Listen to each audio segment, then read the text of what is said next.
Students, welcome to cycle academy. तो पहले पिछली वीडियो में मैंने आपको क्या कहा था कि इंपॉर्टेंट क्वेश्चन कुछ आपको बताऊंगा क्योंकि बोर्ड के एग्जाम नज़दीक आ रहे हैं। तो आज मैं चैप्टर 1 शुरू कर रहा हूँ, mathematics 10th class chapter 1 exercise 1.2। तो फर्स्ट क्वेश्चन है express each number in product of its prime factor. तो पहले क्वेश्चन का फोर्थ और फिफ्थ पार्ट इंपॉर्टेंट है। तो पहले क्वेश्चन का जो फोर्थ पार्ट है वो है 5005। ठीक है, तो अब इसको लेते हैं।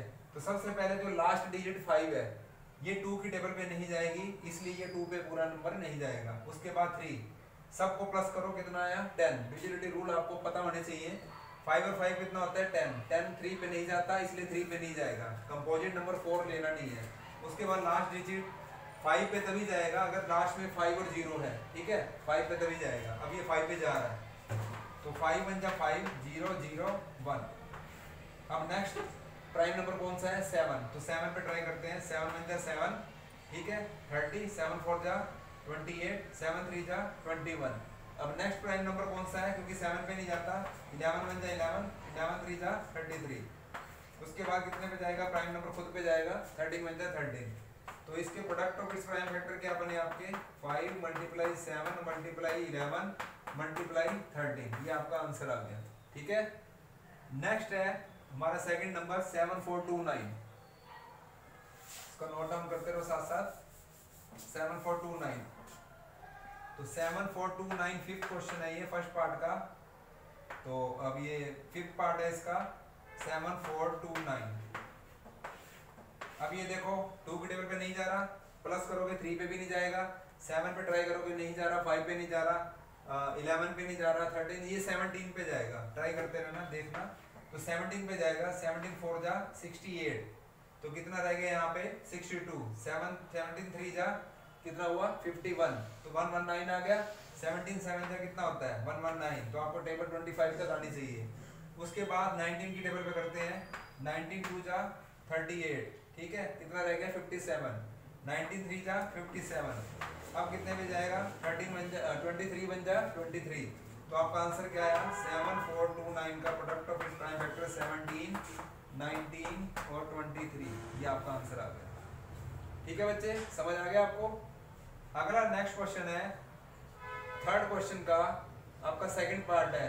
ठीक है, उसमें बच्चे कंफ्यूज हो जाते हैं कि उसको क्या आंसर आएगा। कहीं 0 आंसर दे देते हैं, कहीं उसकी मल्टीप्लाई कर देते हैं। तो आपने क्वेश्चन जो निकालना है बड़े ध्यान से गौर से निकालना है। क्वेश्चन है आपका 17 19 और 23 वाला second question. 17 23 29। Find the LCM and HCF of the following integer by applying the prime factorization method. Prime factorization method यही वाला होता है, एलसीएम वाला। ठीक है, इसका आपने क्या क्या निकालना है एलसीएम और एचसीएफ। 17 23 और 29। ये ध्यान से करना है। देखो 17 प्राइम नंबर है, अपनी टेबल पे जाता है। 17 बन जाए 17। 23 प्राइम नंबर है, अपनी टेबल पे जाएगा। 29 प्राइम नंबर है, अपनी टेबल पे जाएगा। ठीक है, तो इसके फैक्टर क्या क्या बने 17 के बने 17 बन जा 17। और 23 के क्या बने 23 बन जा 23।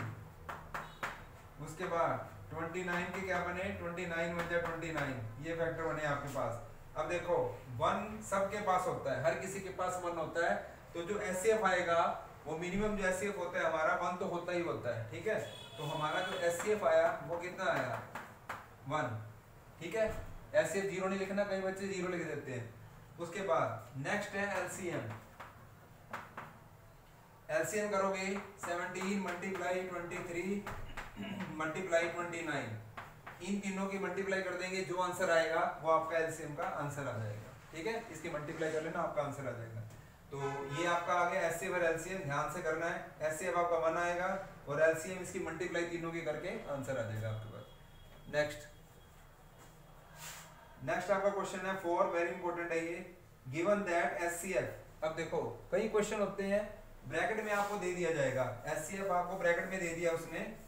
ठीक है, एचसीएफ बताया उसने, क्वेश्चन को ध्यान से पढ़ रहा है आपने। मैं दोबारा लिख के बताता हूँ क्या मतलब है इसका। एचसीएफ 306 657 कितना दे रखा है इसका 9। तो ये एचसीएफ दिया हुआ है किसका, ये एचसीएफ है। बच्चे क्या करते हैं इसमें से एक एचसीएफ लिख देते हैं, एचसीएफ नहीं है ये दो नंबर हैं जिनका एचसीएफ कितना है 9 है, और हमने फाइंड क्या करना है, एलसीएम को फाइंड करना है। पहले आपको पता होना चाहिए कि क्या चीज है। अब इसमें क्या लगेगा, प्रोडक्ट रूल लगेगा, कौन से वाला, एचसीएफ एलसीएम वाला। HCF multiply LCM is equal to first number multiply में सेकंड नंबर। अब देखो एचसीएफ कितना है, ध्यान से देखना 9, एलसीएम की जगह एलसीएम लिख देंगे। प्रॉपर वे में नहीं करते आप क्वेश्चन, इसलिए गलत हो जाता है। 657 जो चीज दे रखी है उसको लिखो, फिर एलसीएम लिखो 306 मल्टीप्लाई 657 अपॉन में कितना हो गया 9, ठीक है। 9 की टेबल पे, अब देखो 9 की टेबल में भी वही रूल होता है, सब डिजिट को प्लस कर लो, 9 प्लस करके 9 आया, 9 पे जाता है। 6 और 5 कितना होता है 11, 11 और 7 कितना होता है 18, ये भी 9 पे जा रहा है, ये भी 9 पे जा रहा है, जिसको मर्जी काट दो। 9 1 जा 9, ठीक है, 9 7 जा 63, 9 3 जा 27, 17 3 की 30 से 6 से आप मल्टीप्लाई कर देना, आपका एलसीएम का आंसर आ जाएगा, ठीक है। ये मल्टीप्लाई तो आप कर ही सकते हो, खुद इतने समझदार हो, बहुत अच्छे बच्चे हो आप, तो इसकी मल्टीप्लाई कर देना तो आपका आंसर आ जाएगा, ठीक है। तो 1.2 एक्सरसाइज में ये वेरी इंपॉर्टेंट क्वेश्चन थे, और जैसे ये 6 क्वेश्चन है, 6 क्वेश्चन भी देख लो, ये वेरी इंपॉर्टेंट है जो अभी मैंने कराया है, इसको नोट डाउन करके रखना और अच्छे से करना। इसमें क्या होता है, कई बार एचसीएफ मल्टीप्लाई एलसीएम जैसे हम लिखते हैं, इसमें मान लो फर्स्ट नंबर हमने सेकंड नंबर लिख दिया, इसमें से क्या करेगा, कभी ये गायब कर देंगे, कभी ये गायब कर देंगे, कभी ये कर देंगे, कभी ये कर देंगे, तो एक ही क्वेश्चन के 4 क्वेश्चन हो जाते हैं, ठीक है। तो हम कहते हैं क्वेश्चन बाहर से आ गया, बाहर से नहीं होता, मेथड समझो। एलसीएम अगर दे रखा है, एचसीएफ गायब है, एचसीएफ को यही रहने दो, एलसीएम को नीचे फेंको, ये इधर मल्टीप्लाई उधर जाके डिवाइड में जाएगा, ठीक है, और ये वाला ऊपर रहेगा। अब अगर फर्स्ट नंबर गायब है तो क्या करो, इन दोनों को लिख दो, सेकंड नंबर नीचे ले आओ इसके, तो फर्स्ट नंबर का आंसर निकल जाएगा, ऐसे ही सेकंड का निकल जाएगा। ओके, समझ आ गया आपको। Next question, 6 question explain by 7 11 13 plus 13, 7 11 13 plus 13, कोई भी क्वेश्चन आ जाए, इसने ये पूछा है कि आर कंपोजिट नंबर की आपको सबसे पहले पता होना चाहिए कंपोजिट नंबर की डेफिनेशन क्या है। मोर देन 2 फैक्टर, 2 से ज्यादा फैक्टर, यानी कि खुद और खुद के अलावा अगर कोई फैक्टर है उसका, तो वो क्या होता है, कंपोजिट नंबर होता है। अब देखो इस सारे में से आपको एक चीज नजर आ रही है, ये एक घर में है, ये एक घर है इनका और इनका दूसरा घर है। अब दोनों में से हमने कॉमन निकालना है, पहले दोनों के पास 13 है, बाहर निकालना है, ठीक है। उसके बाद ये देखो, इसके बाद क्या रह गया 7 मल्टीप्लाई 11, ठीक है, प्लस, ठीक है, यहाँ पे 7 मल्टीप्लाई 11 रह गया, प्लस में यहाँ कितना रह गया 1। हर चीज अपना कॉमन फैक्टर अंदर में, जो कॉमन फैक्टर निकालने के बाद अंदर एक छोड़ के आती है, 0 नहीं लगाना, ध्यान से करना है। अब ये देखो यहाँ 13 लिखा, 7 11 जा 77, प्लस में कितना आ गया 1, 13 मल्टीप्लाई में 78। अब देखो इसके मोर देन 2 फैक्टर है, ये 13 की टेबल पे भी जाता है, 78 की टेबल पे भी जाता है, ये 2 की टेबल पे भी चला जाएगा, ये 78, ठीक है। तो मोर देन 2 फैक्टर होता है तो क्या होता है, आप क्या लिखोगे, दिस इज कंपोजिट नंबर, ठीक है। तो ये एक्सरसाइज होगी 1.2। तो नेक्स्ट वीडियो में मैं 1.3 एक्सरसाइज के और 1.4 एक्सरसाइज के सम डालूंगा, ठीक है। तो जरा ध्यान से देखना।